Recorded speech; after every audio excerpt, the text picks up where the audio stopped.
Good morning, everybody. This is Jeff J. Brown, Shine and Rise Radio, Sino-Land in Shenzhen, just south of the Tropic of Cancer. And I am deeply honored to have on today a wonderful person and guest, Jeff Kaye, Dr. Jeffrey Kaye. How are you doing today?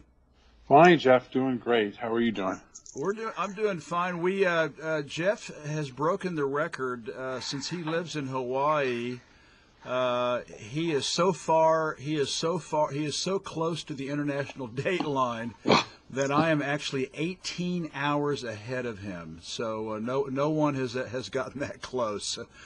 So it's amazing. It's 10 o'clock in the morning here on the 10th of February, and it's 3 o'clock in the afternoon on the 9th in Hawaii. Four, actually. Oh, four. Okay, got it. All right, all right.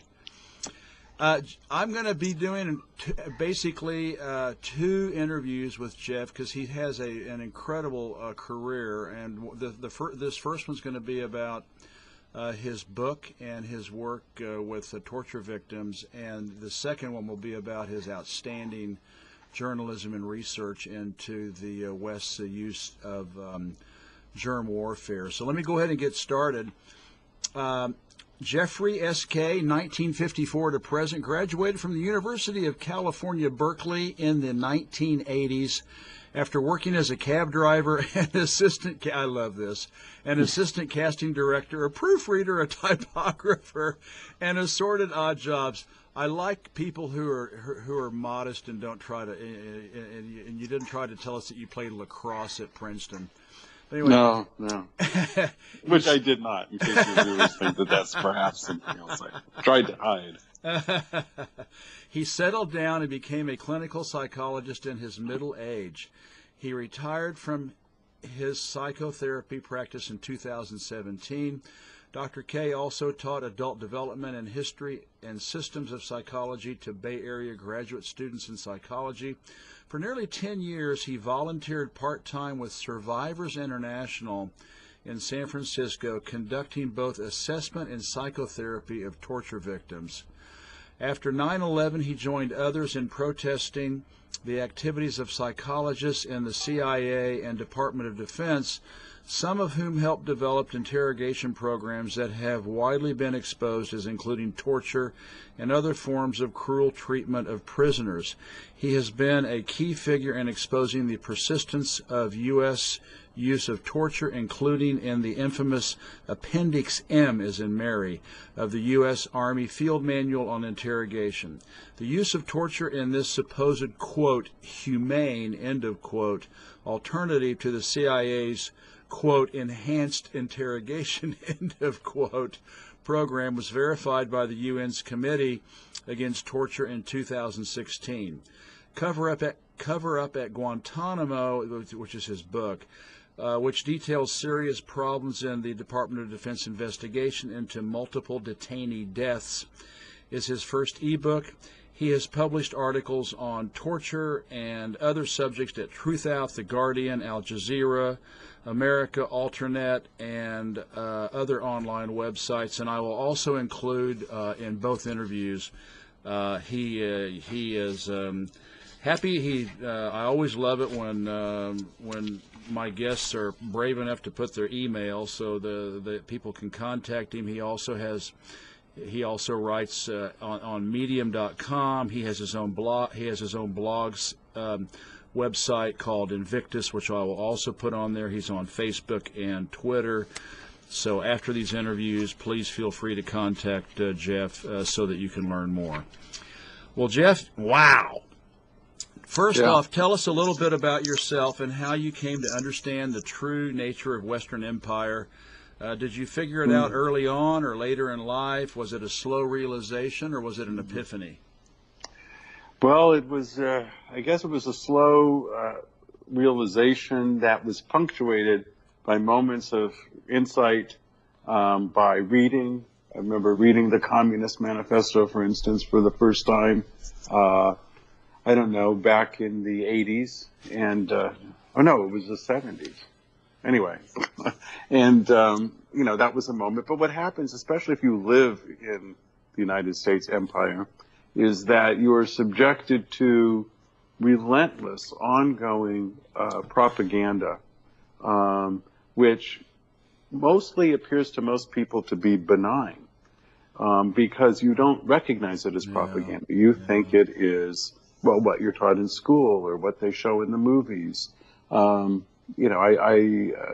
shiver to think of the new generation growing up and seeing movies like Zero Dark 30, which teaches you a big Hollywood movie that was up for Best Picture of the Year for the Oscars, which taught people that, the way forward, if you're a young career woman on the make in government circles, is to attach yourself to the torture project of the U.S. government, that you'll be able to move forward and up the career ladder, and then lie, of course, about the whole program. So so what really was the turning point for me, I do talk about it in my book, which was when I began actually systematically working with torture victims. I had actually worked with a few torture victims who haphazardly came my way while I was in my early training as a psychologist. When I say torture, of course, some listeners and other people have told me, well, people are tortured in prisons in America, in jailhouses throughout America. Some people are tortured just being part of, domestic abuse at home, and suffer the most horrendous types of abuse. And all of that, of course, is true. So when I say torture victims, I'm talking about victims of state torture. Yeah. And there's something, particularly horrible about that, because it's far more organized, it's insidious. It, in fact, helps spread the idea of torture wide and far in all segments of the society. Anyway, that was a big turning point for me, because even though these victims of torture were not, for the most part, well, entirely, none of them were actually victims of U.S. torture per se, but many of them came from countries which, of course, whose security forces were trained by the United States so that they could oppress and suppress the domestic political opposition. And but even then, it wasn't the political part that struck me at first. It was the psychological, because of course I was in training as a psychologist, and what I saw and learned was, how you could break individuals down and how they were broken down and what the results of that were firsthand. And that allowed me, for instance, to be able to catch what the United States government doesn't want you to see, which was how they were perpetuating their torture program, even in the name of so-called reforming it, as in you mentioned Appendix M. I mean, I don't think most people realize, because the press, the United States press and their allied press, like British press, et cetera, have suppressed that news, which was, some human rights organizations, and later the United Nations Committee Against Torture, which is an official treaty organized part of the United Nations, which the United States, in fact, is a signatory to, declared that portions of the Army Field Manual, which is the current legally endorsed form of interrogation rules for the United States government, including the CIA and military, contains parts of its manual which amount to ill treatment and torture.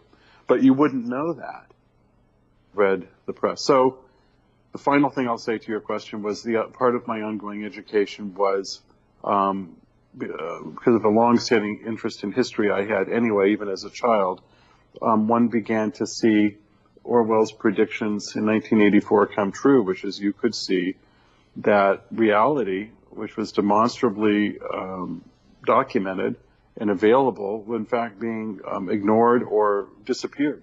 Yeah. And so that, of course, only stimulated me more to put to paper the kinds of things that I have over these years.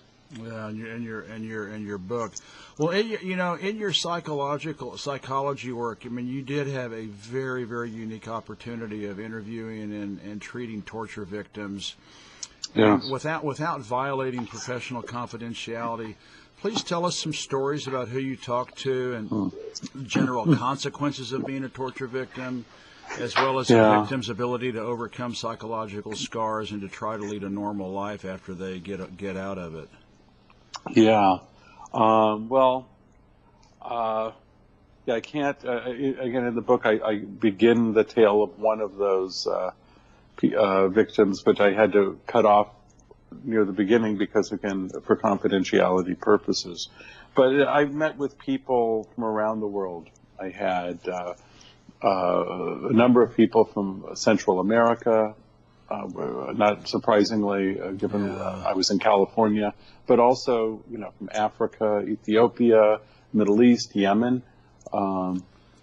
Turkey, the Kurds, just people really from around the world. And one thing I discovered was just how similar everybody was. The second thing I noticed was that nobody really ever recovers from torture. That's the dirty secret. Even when you read tales of famous Holocaust survivors, and you'll hear how, then they committed suicide, like Primo Levi. These people carry scars with this for the rest of your life. Now, some people do better than others. And of course, the people I was seeing were people who were not doing very well. What torture does, one way or another, is the destructive aftermath of torture is the damage done to an individual's nervous system. It's literally some physical damage. We know, studies have shown it shrinks the brain, enlarges the ventricles within the brain. In other words, it lessens the amount of brain tissue. It goes to war, in a sense, against the neurons in your in your nervous system, and deregulates or dysregulates you in a way that you just can't get back. The brain is really a homeostatic organ, part of the entire organism, and its job is to keep a kind of homeostasis for the organism, as well as it interprets the organism's contact with the world around it, the physical and relational world. Mm-hmm. And if you kind of scramble that all up, you never quite get back to where you are. Now, insofar as survivors were able to, one thing that was very important was the acceptance by the community. And of course, that's really hard because torture victims are not accepted by the community. Whether out of fear or a lot of it is fear, a lot of it is denial, because one would have to accept these terrible things could actually happen to people. It doesn't have to be political denial, although that's part of it too. But if it's psychological denial, which is that it's just too awful to consider. So myself, at a certain point, I had to forego the work because it started to get to me. I bet. I can imagine. My God. You get psychically infected, as a famous psychologist once called it. And you have to stand back. You can get traumatized just listening to these stories over and over again. It also gave me insight into how interrogations work, because bizarrely enough, the process between assessing, sitting with a torture victim and trying to get the information to help them with their, say, application for political asylum starts to feel incredibly like an interrogation, because you're closely questioning them. Yeah. And you're also having to assess whether or not they're deceiving you or their veracity. Yeah. Because the courts are going to demand that. And if you don't address it, you actually aren't helping them. It's the twisted way the system is. So, one of the things, therefore, that personally struck me about the psychologists' participation in torture, and I'm going to assume that your listeners are familiar with the stories of James Mitchell and Bruce Jesson and the psychologists who worked with the Department of Defense and the CIA to construct and fine-tune torture programs, and still, in fact, do work with the CIA and the Department of Defense in interrogations with the idea of finding people's psychological weaknesses and then using them against them. Now I lost my train of thought there. But you were talking. What were the names? What are the names of those two doctors who are working for the CIA? The two that the government is willing to reveal. There were other psychologists, and they weren't the only ones. But James Mitchell and Bruce Jesson, or James Bruce Jesson, I believe his full name is. They were Air Force psychologists working for a program known as SERE, which is an acronym, SERE. It stands for Survival, Survival, Evasion, Resistance, Escape, SERE. Okay. And it was a program that goes back to the very earliest days of the Cold War, even before the Korean War. Huh. Because they were teaching pilots who were secretly flying missions into and over the Soviet Union, and were being shot, great danger, and in fact were often shot down to resist interrogation, and or as they would see it, torture. And when they say torture, by the way, in many cases what they were talking about is what a lot of people would call the third degree. If you've seen old movies, it's like a flashlight knife. But, long, they wear you. I mean, a lot of studies were done on torture over the years, and what they found was that, sad to say, most torture has been done by most cultures over historical time using very similar methods. And they could all be kind of grouped together under a formula that a famous American psychologist, Harry Harlow, and some of his co-workers summarized in the late 1950s after studying people in the SERE program, which was meant to educate flyers and other sensitive military personnel about being captured and interrogated and or possibly tortured. And what they called it was DDD, and stands for Debility, Dependency, and Dread. And there was these three, that's the formula for almost all torture. You weaken the person physically, you make them totally dependent upon you for everything, right? Total dependence, I mean, who's going to wipe my ass, for food, for sleep, for, even physical contact and emotional contact. And finally, dread, which of course is fear, inducing powerful amounts of fear. And if you do those things to a person, you can break them down and control them, or you can even destroy them. And that can be done without even doing any physical harm to them. It's all psychological, right? Yes. In fact, when the CIA finally concluded by the late 1950s, very early 1960s, its scientific investigations, or mostly concluded them. I argue that they continue to do it, of course, but they created a paradigm which they then put out in a torture manual, an interrogation manual, of which 1/4 of the manual was dedicated to torture.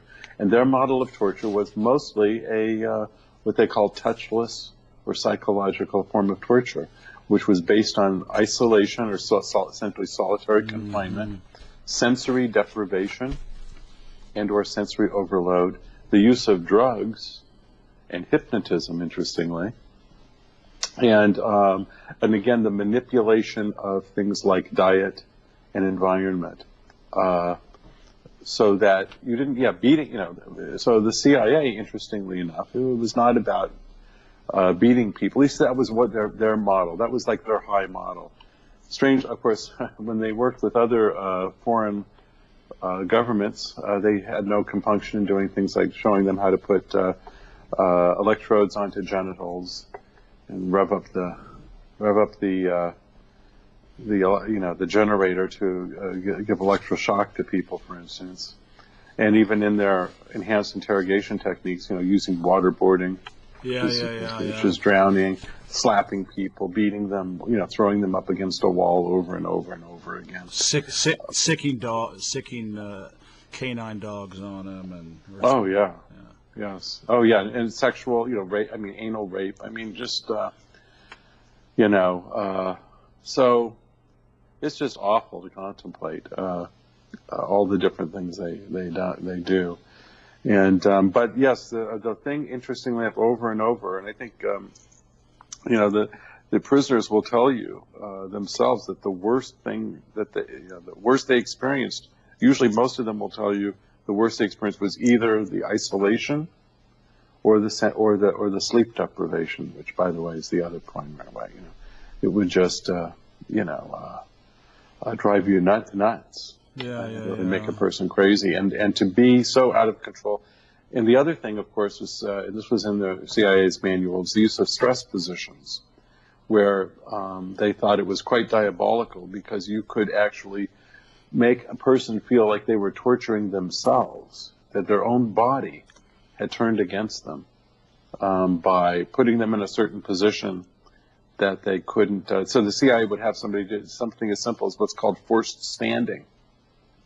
And you would stand for a long time, or be chained to a ceiling and you're upright until for so long that your legs would start to swell. You get edema in your feet and your ankles and your legs. And then the CIA, diabolical as they were, and I'm the one who pointed this out, and still I'm the only person. It just gives you a sense of isolation. Hence, I'm very glad to the opportunity you're giving me to talk about this. The isolation I feel in the empire, because nobody else bothers to even mention this, even though it was there in their documents. And then after having somebody be chained to a ceiling and having their legs swell up and develop a dangerous situation for their kidneys, they would inject them with blood-thinning drugs so that they could continue to stand longer without dying. So it wasn't always LSD, as people maybe have read about, that are the drugs that are used to drive people insane. There's all sorts of drugs that can be used to do bizarre things to you. Well, listen, you wrote a book about, let's kind of zero in on your amazing book about what I call America's Guantanamo gulag. And it's called Cover Up at Guantanamo, the NCIS investigation into the, quote, suicides, end of quote, of Muhammad Al-Hanashi and Abdul Rahman Al-Amri. And I have a whole kind of a whole list of questions here, so let's just take them one by one. Please tell us, first off, what does NCIS stand for? NCIS is the Naval Criminal Investigative Service. In fact, there's a famous TV show. I've never really watched it, or I've barely looked at it. It's been on for many seasons, just like the TV in America used to have the FBI show, NCIS. And the idea, it's a criminal investigative. So, one Navy guy, shoots another Navy guy, they're the ones who call in to investigate. And by law, by standard operating procedures established by the Pentagon, if something criminal occurred at Guantanamo, then NCIS had jurisdiction. So if somebody died at Guantanamo, that death was to be investigated by the NCIS. So they were called in automatically. And they were apparently always present at the site anyway. There was an NCIS station at Guantanamo itself. Wow. Yeah. How did the Guantanamo prisoners get there? Well, they were all renditioned. People equate the idea of rendition with the CIA, but the DOD, the Department of Defense, actually had a much larger rendition program, sending hundreds and hundreds and hundreds of people. We don't really know exactly how many. They were renditioning them, of course, to Guantanamo, but they renditioned them to Bagram in Afghanistan. To prisoner ships near Diego Garcia, and ships even at sea. So these people were shuttled around. They all were sent by air. And interestingly enough, I discovered that when they were sent there, of course, they were kidnapped. They were blindfolded or hooded. They were chained. They were a patch of scopolamine was placed behind their ear. Interestingly enough, scopolamine was considered a truth drug back in the 40s and 50s, and even the Coast Guard today does not recommend the use of scopolamine patches because too many people have bad side effects from them. But of course, and the argument the government gives is, well, we gave scopolamine patches to actually help these people. We didn't want them to get, air sickness while they were hooded and chained in a plane for, 16 hours, and then when they arrived at Guantanamo, they took the patch off and they immediately gave them a full treatment dose. Well, actually, it was given within 24 hours. It was in divided doses, but they gave them a full treatment dose within a day of mefloquine, also known as Lariam, a powerful anti-malarial drug, which, even though malaria was not a problem in Cuba, and no American soldier was forced at Guantanamo to take mefloquine, and no contractor from a foreign country was ever told or made to take mefloquine for possible malaria problems. But every detainee was given it. Why? I believe the same reason they were all given scopolamine, to cause, again, disorientation and weakness, part of that DDD or dread. So here they are. They've already immediately introduced to the world of DDD. They are totally dependent on their captors. They are living in a state of great fear and dread, and they are made weakened, right, by the use, in this case, of drugs, because it's the fastest way to weaken people. So there's their introduction. They were brought to Guantanamo. And by the way, I was just reviewing, how many were brought there, we don't know. I discovered a document which was the minutes of a meeting of the Armed Forces Epidemiological Board. This was a medical board that regularly posted its meeting, its minutes for years, and it would be members of the armed forces and members of the CDC,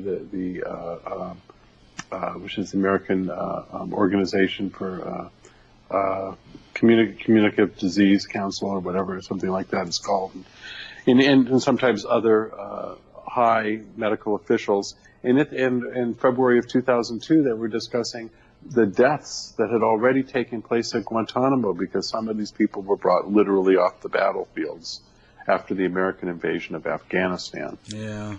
And to this day, there's no other documentation about these deaths.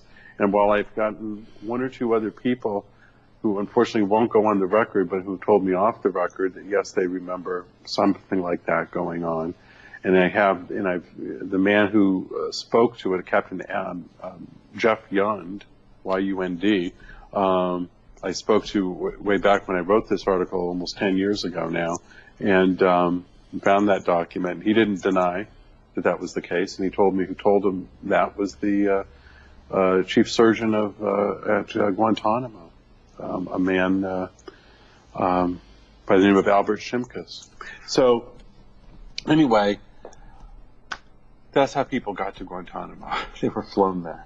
Yeah. So so they came from Afghanistan. I mean, I read stories that the CIA and the Department of Defense, which is to me an Orwellian word, but anyway, a name. It's more the Department of War.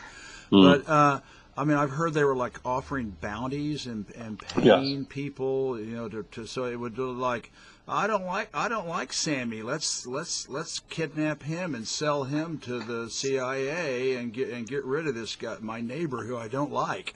Yeah. Yes, they would. United States announced they would pay people whatever it was, a couple $1,000s for for these people, and there was a way to get rid of your. You didn't like, you had a grudge against your neighbor, or you were in love with this person, this was your rival, or whatever the story was.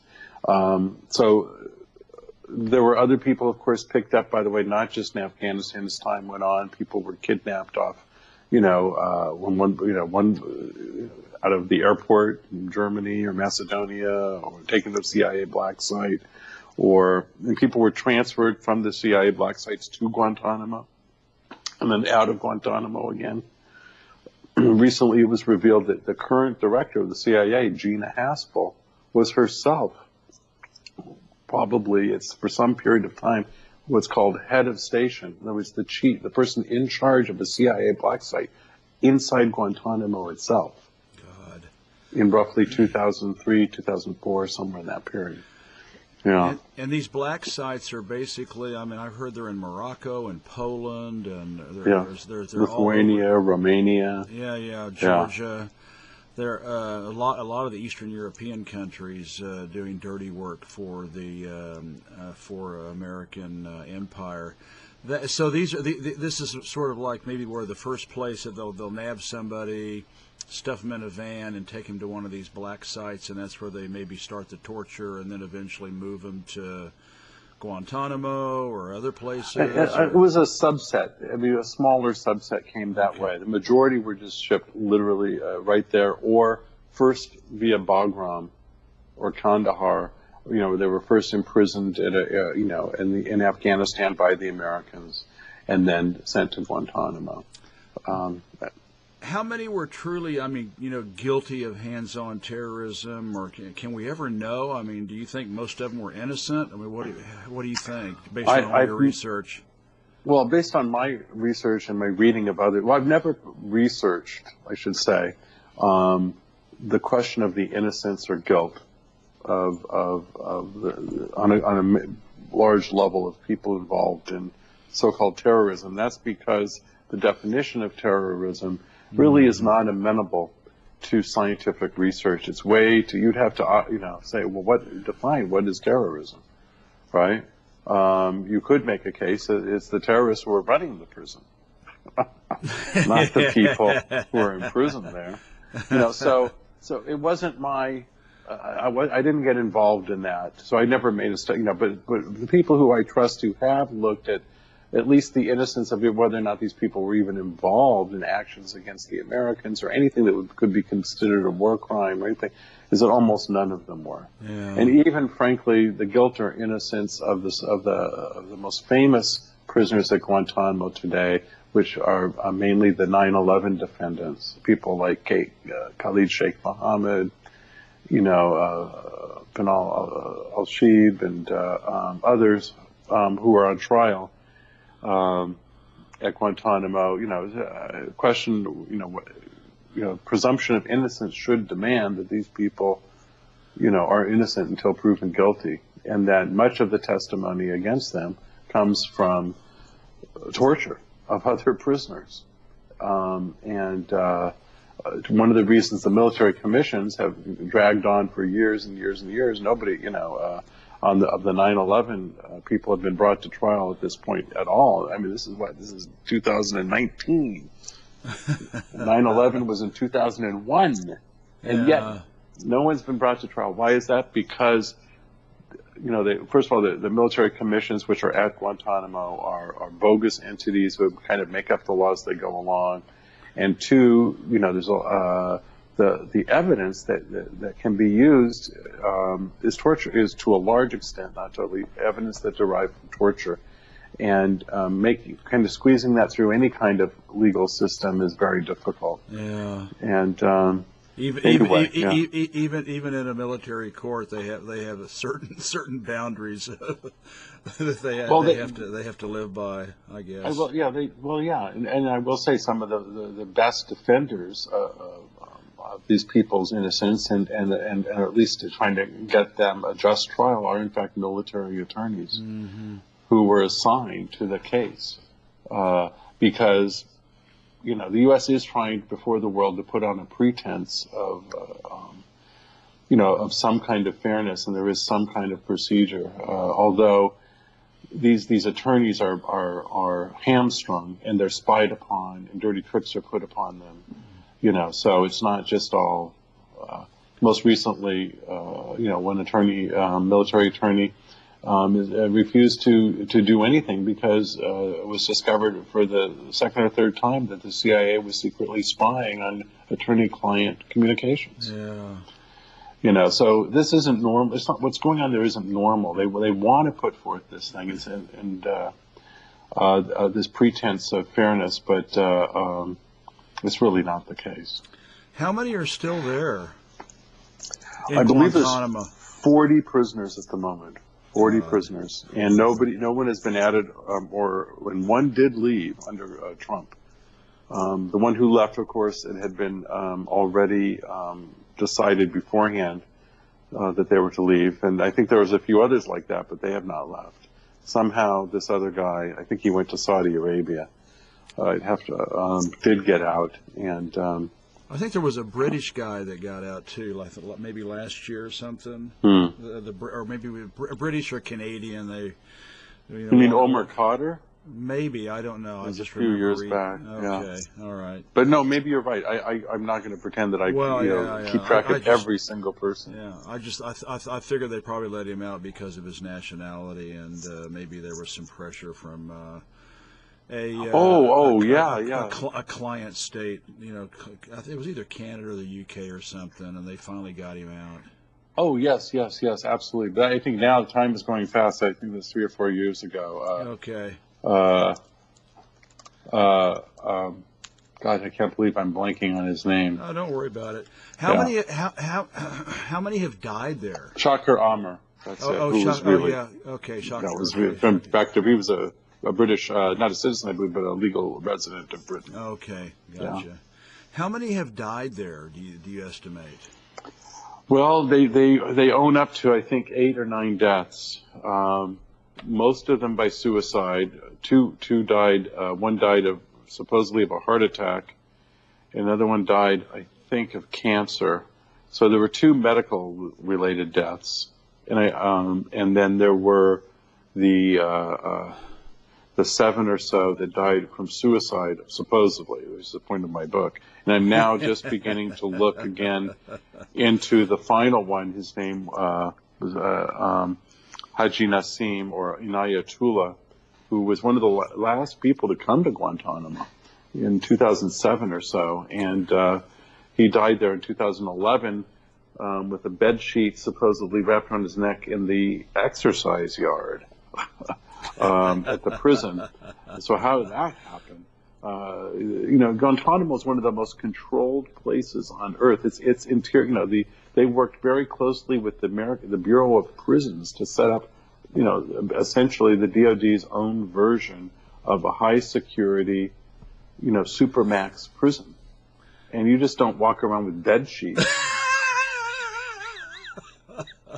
And nobody notices.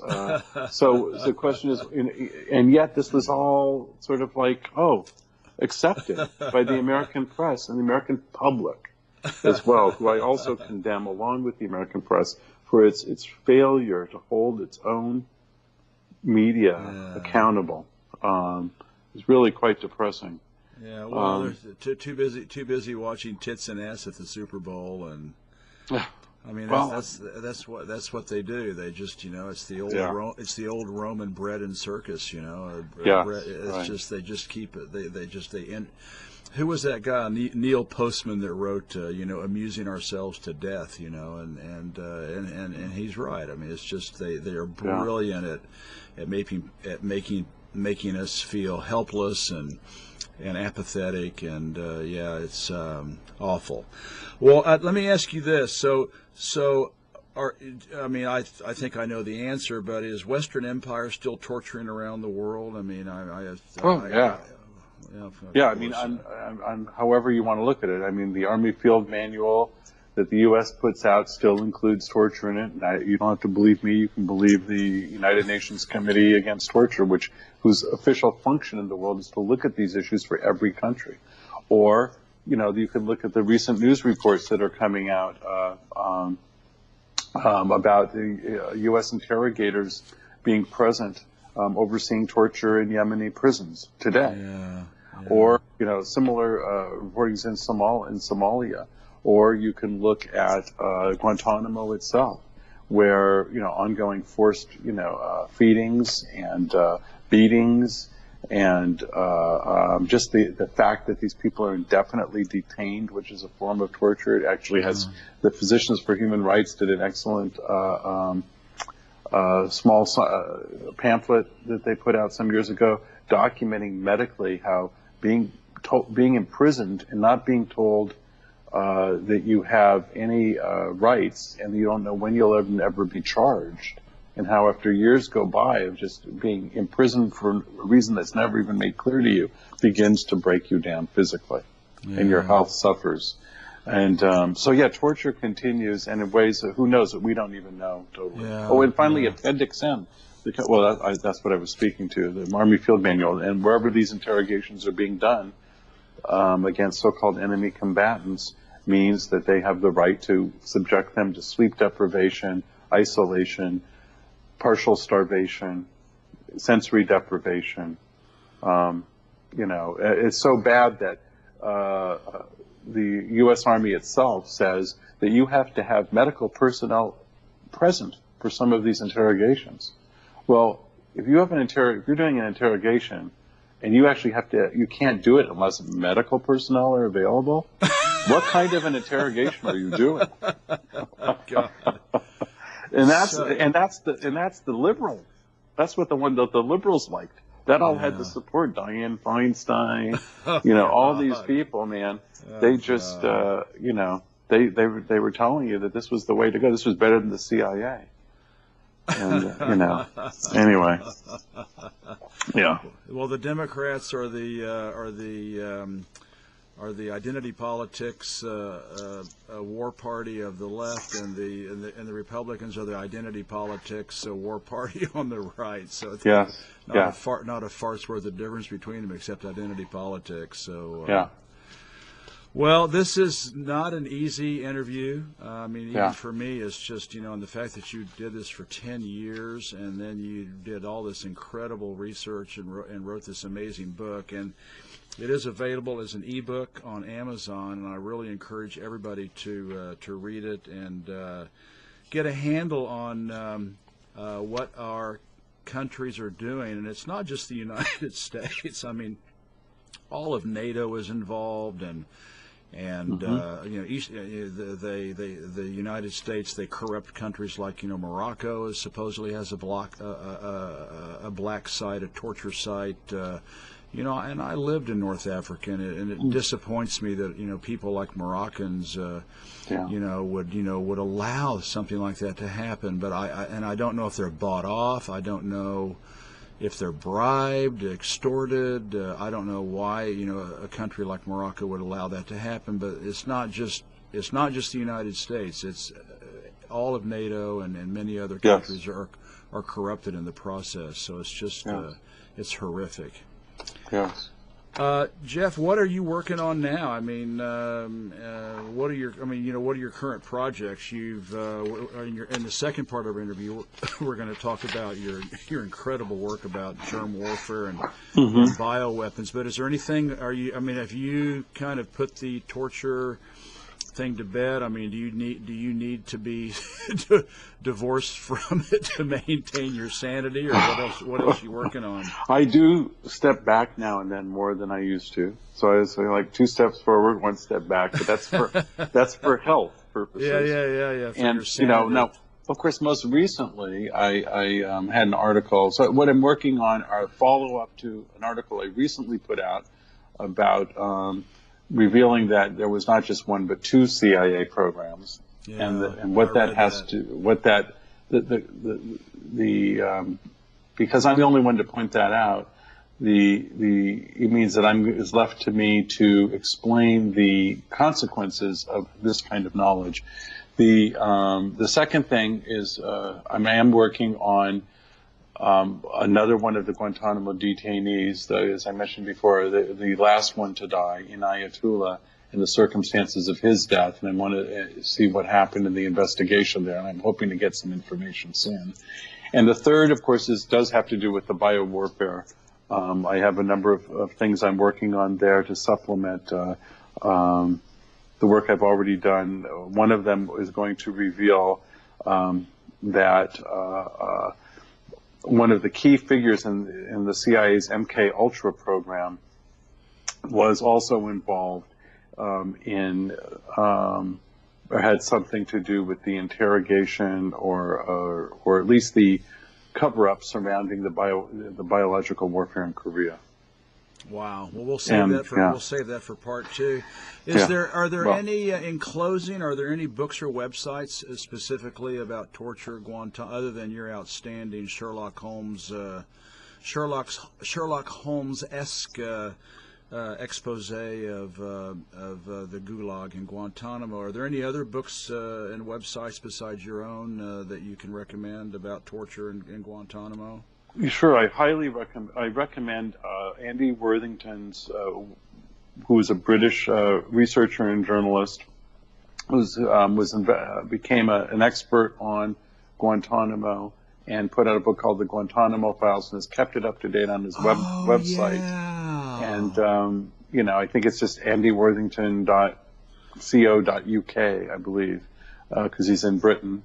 And so if your listeners really want to know everything about Guantanamo, the prisoners anyway, and the stories behind them, that's where I would go. Of course, WikiLeaks had put out some years ago its Guantanamo Files. I had some problems with some later things they put out in terms of whether it was dependable documents, but this one definitely is, and they released all the Guantanamo documents about the detainees. And then, although I find a lot of problem with her reporting when it comes to the Guantanamo military commissions, about the only person reporting on it anymore is Carol Rosenberg at the Miami Herald. And while you should take her reporting with, not a grain of salt, but at least with some suspicion that whether you're getting the whole story, nevertheless, she has been the only one pointing out how the CIA and the Department of Defense and the White House have been interfering and twisting justice in the military commissions, which is very important because you can say, well, it's just the military commissions. What does this have to do? But really, they are a template for taking away the rights of people, at least in America, and a template for destroying the judicial system in America. So putting them at and she's done some excellent reporting really on that. So that's what I would look to these days. Okay. Guantanamo otherwise has just dropped off the map of so many people. Well, it's very hard to find things. And then, Obama, saying he was going to shut it down, and it's just like, I don't Right. think it ever will. I mean, it's just, I don't know. It's just, it's depressing, and I guess they just, those 40 people who are slowly dying there, I guess they'll, when the last one dies in 20 years, I don't know what they're going to do. Well, they keep finding different uses for Guantanamo because, of course, it's meta reason for being is that, of course, that it's a foothold on the island of Cuba. Yeah. And the United States government would like to see Cuba overthrown. Of course, yeah. And so that's another very important context to the whole Guantanamo story. Yeah. Well, listen, Jeff, this has been a sobering and informative interview, and I really want to thank you for your amazing work in this field and everything that you have done to try to expose the West's consistent and persistent and ongoing use of torture around the world. So it's been wonderful to have you on, and thank you so much for taking the time to share with us your story and your work. Thank you. Thank you very much, Jeff, for having me on. All right. Now we're going to do part 2.